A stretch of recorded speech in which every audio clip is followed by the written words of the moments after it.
ओम उद्भवस्थितिसंहारकारिणीं क्लेशहारिणीं सर्वश्रेयस्करीं सीतां नतोऽहं रामवल्लभाम्। आज मिथिला का ही प्रसंग कल भी सुना रहा था और आज भी उसी प्रसंग को लेकर मैं उपस्थित हूँ। आदि जो काव्य है, जो वाल्मीकि रामायण है, जो आदि काव्य के रूप में संस्कृत जगत में विख्यात है, जिसके बारे में कहा गया था कि पठ व्यास रामायणम, जो कहा गया कि हे व्यास तुम रामायण पढ़ो, जो क्या है काव्य बीज सनातनम, जो बात कही गई है। तो ऐसे जो काव्य बीज जो है, सनातन काव्य बीज, सबके काव्यों का जो मूलाधार है वाल्मीकि रामायण, उसके विषय में बहुत कुछ कहा जाता है। और विशेष रूप से जो आदि रामायण होने के कारण, आदि काव्य होने के कारण, उसमें बहुत सी ऐसी बातें छिपी हुई हैं जो लोगों तक पहुंच नहीं पाती। इसलिए छोटे छोटे किसी अंश को लेकर प्रतिदिन मैं उपस्थित होता रहा हूं। उसी क्रम में आज जैसा कि मैंने बताया था कि मिथिला एक ज्ञान की भूमि रही है, एक त्याग की भूमि रही है, और उस त्याग की भूमि में जिसके बारे में कहा जाता है कि एते वै मिथिलाः राजन् आत्मविद्या विशारदाः, ये भागवत पुराण के 9वें स्कंध का जो 13वां उसका अध्याय है, उसके 27वां श्लोक का यह अंश है। और पूर्ण श्लोक यही है कि एते वै मिथिलाः राजन्। इसको परीक्षित को सुना रहे हैं और सुखदेव जी कहते हैं कि हे सुखदेव, एते वै मिथिलाः राजन, ये जितने भी ये सब मैथिल हैं, मिथिला में जितने भी लोग उत्पन्न हुए हैं, जो राजा विशेष रूप से मिथिला में उत्पन्न हुए हैं, निमि से लेकर जनक तक, वे सभी के सभी आत्मविद्या विशारदाः, वे आत्मविद्या के विशारद थे। वे लोग, वे जो आत्मविद्या है, जिसे कहते हैं, जिसे उपनिषद बार बार कहती है कि आत्मा वा अरे द्रष्टव्य, तो या नायमात्मा बलहीनेन लभ्यः, जो मुंडक में भी कहा गया है।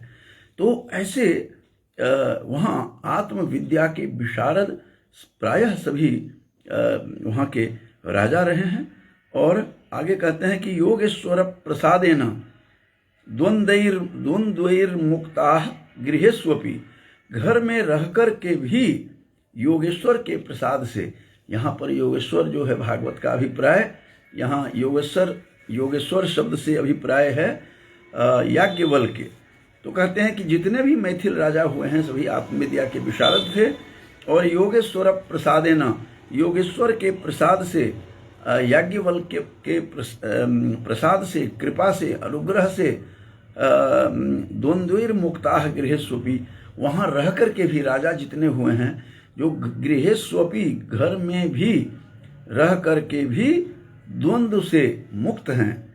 इस द्वंद्व से मुक्त हैं कि यह है या नहीं है, आत्मा है या नहीं है, मुक्ति मिलती है या नहीं है, इस प्रकार के जितने द्वंद्व हैं, इन द्वंद्वों से मुक्त हैं।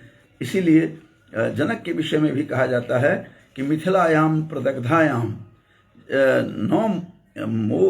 न में दह्यति किंचन। जनक ने कहा था कि समस्त मिथिला जल रही थी धू धू करके, ये परीक्षा ली गई थी, लेकिन उन पर कोई असर नहीं हो रहा था। कहा गया कि संपूर्ण मिथिला जल रही है, धू धू करके राजधानी समाप्त हो रही है, लेकिन उनका कोई तपश्चर्या में, उनका कोई आत्म साधना में उन पर कोई असर नहीं होता था। ऐसे जो हैं आत्मज्ञानी, संयमी, निग्रही हैं, अपने इंद्रियों पर जो है निग्रह है। इस प्रकार से जो मैथिल के बारे में कहा जाता है, मिथिला के राजा के बारे में, कि एते वै मिथिलाः राजन् आत्मविद्या विशारदाः, आत्मविद्या के विशारद रहते हैं और घर में रह करके भी वे गृहस्थ होते हुए भी आत्मज्ञानी हैं, ऐसा संसार में कहीं नहीं है। ये किसी दिन अलग से बताऊंगा कि शिरध्वज जनक जिनकी पुत्री सीता थी और सीता के साथ साथ उर्मिला थी जिनकी पुत्री, तो ऐसे शिरध्वज जब अपनी पुत्री की शादी की, जब उन्होंने अपनी बेटी सीता का विवाह किया, वहाँ शोधार्थियों के लिए विशेष रूप से बता रहा हूँ कि किस प्रकार से यह पंचम जो इसका श्लोक है, 74वां जो इसका सर्ग है बालकांड का, तो विवाह के बाद राजा जनक ने अपनी पुत्री के साथ अपनी सीता और उर्मिला और दो जो पुत्रियां और थी, मांडवी और श्रुतकीर्ति, जो कुशध्वज की पुत्रियां थी, जो सांकास्य प्रदेश के राजा बना दिया था उन्होंने, शिरध्वज ने अपने भाई को, तो उनकी भी दो बेटियां, तो जगत जननी सीता, उर्मिला, मांडवी और श्रुतकीर्ति अर्थात भरत की भार्या जो थी वो, और शत्रुघ्न की भार्या, इन चारों के लिए कितनी संपदा रही होगी मिथिला में, इसका अंदाजा लगाना बड़ा मुश्किल है। इसमें 5वें श्लोक से पता लगता है कि ददौ कन्या शतम तासाम, ये तासाम आया है चारों बेटियों के लिए। तासाम माने उन चारों के लिए, उन चारों पुत्रियों के लिए ददौ दिया। चूंकि यहाँ पर अपाणनीय प्रयोग है, आर्षभ प्रयोग कह सकते हैं, इसीलिए यहाँ पर तासाम प्रयोग आया है, चतुर्थी का बहुवचन का प्रयोग नहीं होकर के यहाँ पर दाने चतुर्थी नहीं है। तो ऐसे बहुत सारे ऐसे मिलते हैं इसमें। तो ददौ कन्या शतम तासाम, तासाम माने उन चारों पुत्रियों को राजा जनक ने क्या दिया, तो कन्या शतम माने 100 सहेलियों के रूप में उनके मन बहलाने के लिए, कन्यादान जब हुआ तो विदाई के समय में 100 उनके सहेलियों के रूप में, सीता के लिए भी 100, जगत जननी सीता जी के लिए, उसके बाद उर्मिला के लिए, मांडवी और श्रुतकीर्ति, इन चारों बहनों के लिए 100 कन्याएं जो सखियों के रूप में उनका मन बहलाने के लिए, ताकि वहां पर ऐसा नहीं लगे कि कहाँ मैं आ गई, तो अयोध्या में भेजी गई थी सहेलियां 100, एक चारों बहन के लिए 100 जो हैं कन्याएं उनकी सहेलियों के रूप में भेजी गई। और परिचारिकाएं अलग थी, दासी दास दास मनुत्तमम, और दास और दासियां भी अर्पित की, उत्तम कोटि की, जो अत्यंत उत्तम कोटि की थी। ऐसे जिसको कहते प्रशिक्षित, ऐसे प्रशिक्षित दास और दासियों को भी अर्पित किया, प्रदान किया राजा जनक ने। ये बात आम लोगों में पसरी हुई नहीं है इस कथा के रूप में। तो 100 कन्याएं, एक 100 कन्या अर्थात सहेलियों के रूप में, सीता के लिए 100, उर्मिला के लिए, मांडवी और श्रुतकीर्ति चारों बहनों के लिए उन्होंने 100 कन्याएं प्रदान की। आश्चर्यचकित बातें हैं। और इतना ही नहीं, उन कन्याओं के लिए अकूत धन था उनके पास, बहुत सारी संपदाएं थी और काफी संपत्ति भी प्रदान की। कहते हैं इन सब के अतिरिक्त राजा ने इन सब के लिए जो सहेलियां थी, 100 400 सहेलियां हो गई चारों बहनों की, और दास और दासियां, उन लोगों को करोड़ स्वर्ण मुद्राएं, 1 करोड़ स्वर्ण मुद्राएं दी गई थी और ये लेकर के गई। और रजत मुद्रा, मोती और मूंगे भी, कहते हिरण्यस्य सुवर्णस्य मुक्ता नाम विद्रुमस्य च, और मोती भी, और विद्रुम कहते हैं मूंगे को। ये सब संपदाएं उन 100 जो वहां पर थी, सहेलियां थी उनकी, उन कन्याओं के लिए इतनी संपत्ति दी गई, दास दासियों के लिए दी गई। ऐसा लगता है, आगे इस रामायण में इसकी चर्चा नहीं हुई है कि वो जितने भी कन्याएं सीता और चारों बहनों के साथ 100 कन्याएं गई, तो वहीं पर लगता है कि अपने बस गई होंगी अयोध्या में। इसकी चर्चा यद्यपि यहाँ नहीं है। तो इस तरह की बातें की गई है जो अन्य रामायण में देखने को नहीं मिली है। यह मूल रामायण में है, वाल्मीकि रामायण में है, जो आदि काव्य में है, जिसको कहा गया है, जैसा कि मैंने बताया था कि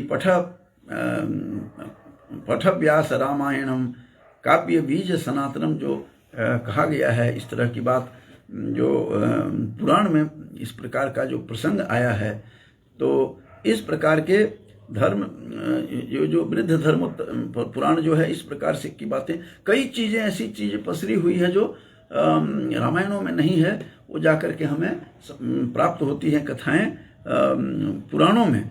तो इसीलिए पुराणों को कहा जाता है कि ये उपबृंहन काव्य हैं, ये उपबृंहन ग्रंथ सब हैं। उन्हीं ग्रंथों के महाभारत, चाहे वो उपनिषद वेद हो, उपनिषद हो, रामायण हो, महाभारत हो, इसी के उपबृंहन ग्रंथ के रूप में हम मानते हैं। अस्तु, तो यहाँ ददौ कन्या शतम तासाम दासी दास मनुत्तमम हिरण्यस्य सुवर्णस्य मुक्तानाम विद्रुमस्य च। उनको 100 कन्याएं सीता के साथ 100 सहेलियों के रूप में गई थी। 100 उर्मिला और 100 जो कन्याएं वहां से गई मिथिला से, 100 कन्याएं और मांडवी और श्रुतकीर्ति के लिए 400 कन्याएं वहां गई, और दास दासियों अलग, और 100। आश्चर्य की बात तो यह है कि वहां उन लोगों के लिए कहते हैं 1 करोड़ स्वर्ण मुद्रा, रजत मुद्रा, मोती और विद्रुम का अभिप्राय है मूंगे, ये सब दे करके उनको भेजा गया। इससे पता चलता है कि कितनी संपदा रही होगी मिथिला में। तो मिथिला के कुछ बातों को लेकर के लगभग कुछ दिनों से मैं प्रस्तुत कर रहा हूं। तो यहाँ का जो है 74 जो सर्ग है बालकांड का, 74वां सर्ग, रिसर्च स्कॉलर्स के लिए मैं केवल संकेत मात्र देता हूं कि जो आम लोगों तक यह बात नहीं पहुंच सकी है कि कन्यादान के समय में कितनी संपदा रही होगी। अकूत संपत्ति थी जनक के पास, जहां उन्होंने 100 कन्याएं चारों बहनों के साथ सहेली के रूप में, ताकि मनोविनोद करती रहेंगी, उनका मन लगा रहेगा ससुराल में, अयोध्या में। तो 100 ददौ कन्या शतम तासाम दासी दास मनुत्तमम, उत्तम दास दासियों को भी प्रदान किया। उसके विदाई के समय में माता सीता, जगत जननी सीता के चारों बहनों के लिए 100 कन्याएं भी साथ में गई थी, और 100 करोड़ स्वर्ण मुद्रा और रजत मुद्रा, मोती और विद्रुम मतलब मूंगे, इन सब के साथ उनको भेजा गया। हिरण्यस्य सुवर्णस्य मुक्तानाम विद्रुमस्य च। तो ये जो छिपी हुई बातें सब हैं, तो उन सबको मैं छोटे छोटे प्रसंग को लेकर मैं उपस्थित होता रहता हूं। और ये तो 100 कन्याएं उनके सीता के लिए, चारों बहनों के लिए उन्होंने भेजी, और दास दासियां उत्तम प्रकार के, जो बहुत ही, जिसको प्रशिक्षित दास दासियों को भेजा, जो ट्रेंड थे, वेल ट्रेंड को भेजा था। और कितनी संपदा रही होगी कि उस समय विदेह राज जनक ने अपनी कन्याओं के निमित्त दहेज में भी बहुत सारे अकूत धन दिया। और कन्या धन का जो प्रयोग कालिदास ने किया है कि कन्या धनम के लिए कहा है कि कन्या धन जो है अत्यंत महत्वपूर्ण है और उसको धन के रूप में माना है। तो इस प्रकार की जो बात कही गई है, तो कन्या का धन, कन्या धन की बात इसी सर्ग के 3 श्लोक में, 74वां जो सर्ग है बालकांड का, उसमें भी आया है कि अथक राजा विदेहानाम ददौ कन्या धनम बहु। बहुत सारे कन्या धन जो हैं उनके साथ, कहते हैं उस समय कन्याओं के लिए बहुत सारे धन दहेज के रूप में दिया। कन्या धनम ददौ कन्या धनम बहु, और उन सब के लिए बहुत सारी दहेज के रूप में संपदाएं, संपत्ति दी थी राजा जनक ने। गवाम 100 सहस्राणी, गाय जो है शत सहस्राणी, इससे पहले यज्ञ भी वहां पर होते हैं, यज्ञ में भी दिया गया, उस प्रसंग को नहीं ले रहा हूं, केवल कितनी संपदा थी, कितना संपन्न नगरी थी। तो ये यहाँ पर संकेत कर रहा हूं, जो गवाम शत सहस्राणी बहुनी मिथिलेश्वर, उस मिथिलेश्वर ने अपने कन्याओं के लिए, कन्या धन के लिए,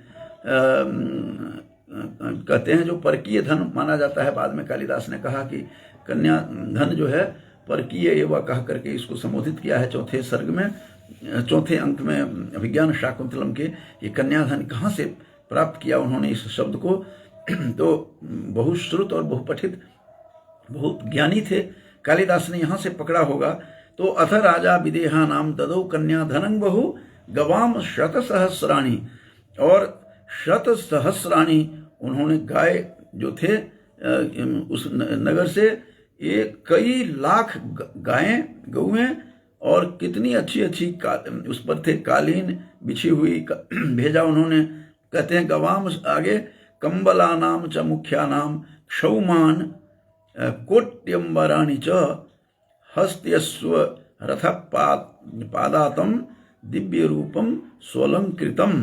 कहते हैं वहाँ बहुत कुछ दिया, रेशमी, जो यहाँ पर क्षौम का प्रयोग हुआ है, कालिदास ने भी अपने अमर कृति अभिज्ञान शाकुंतलम में वहाँ भी प्रयोग किया है। तो ये सारा शब्द कहाँ से उठाया होगा, कोई ना कोई पूर्ववर्ती से, कवि से, लेखक से अवश्य ऋणी होते हैं अपने पूर्वजों का। तो कालिदास भी कहाँ से ऋणी हैं, यहीं से हैं।